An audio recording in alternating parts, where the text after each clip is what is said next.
ఇంకొన్ని కాకులు కోపము, అసూయ, స్వార్థము, పగలు, ప్రతీకారాల మీద వాలిపోతున్నాయి.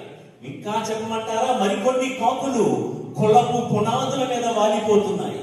ఇంకొన్ని కాకులు వర్గాలు, మా జాతి గొప్ప, మా జాతి పెద్ద అని జాతుల మీద వాలిపోతూ ఉన్నాయి. అనేకమైన కాకులు పరలోకం నుండి పంపబడిన తిరిగి పరలోకం వైపు చూడకుండా ఈ లోకపు కళేబరాల మీదే వాలిపోతున్న కాకులు మన మధ్య లేవు అని అనగలమా? కానీ నోవా పడవలో నుండి బయలుదేరిన పావురం, ఆ పావురం కంటికి కనిపించాయి కళేబరాలు. కానీ పావురం అనుకుంది, నాకు కళేబరాలు ముఖ్యం కాదు, నన్ను పంపిన యజమానుడు ముఖ్యం. పావురం అనుకుంది, నాకు ఆ కొండ మీద వాలాలనుంది, కానీ కొండ కంటే నాకు ముఖ్యం కొండను సృష్టించిన నా యజమాని నాకు ముఖ్యం.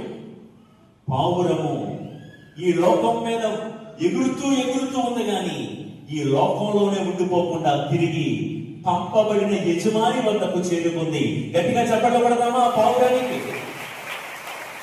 దేవుని బిడ్డలారా, ఇన్నేళ్ల క్రైస్తవ విశ్వాస జీవితం జీవిస్తున్న మీరు నేను ఒక్కసారి ప్రశ్నించుకుందాం. నోవా పడవ లాంటి స్వర్గము నుండి, పరలోకం నుండి, ఆ తల్లి నుండి పంపబడిన వారు పావురములాగా ఎక్కడెక్కడే వాలుతున్నామా? నన్ను క్షమించండి ఈ మాట నందు. చాలా మంది మనలో ఎంత వాక్యం వింటున్నా, ఎంత విశ్వాసంలో ఎదుగుతున్నా, ఇంకా ఎప్పుడో గతించిపోయినటువంటి పగలు అనే కళేబరాల మీదనే వాడుతున్నారు. ఎప్పుడో గతించిపోయిన శత్రుత్వాల మీదే వాడుతున్నారు. మనస్పర్ధల మీద వాడుతున్నారు.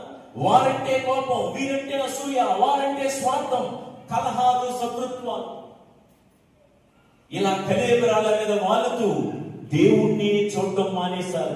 పంపించినటువంటి ఆ తల్లి వైపు చూడటం మరిచిపోయాము, మానేశాము. మనలో చాలా మంది కాకులు.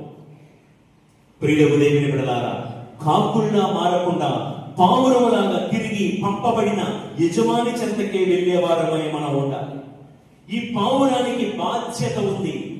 నా యజమాని ఒక బాధ్యతకు నిమిత్తం నన్ను పంపాడు, మళ్ళా యజమాని దగ్గరికి వెళ్ళాలి. కాకి రెక్కలున్నాయి కానీ దానికి ఏం లేదు, బాధ్యత లేదు.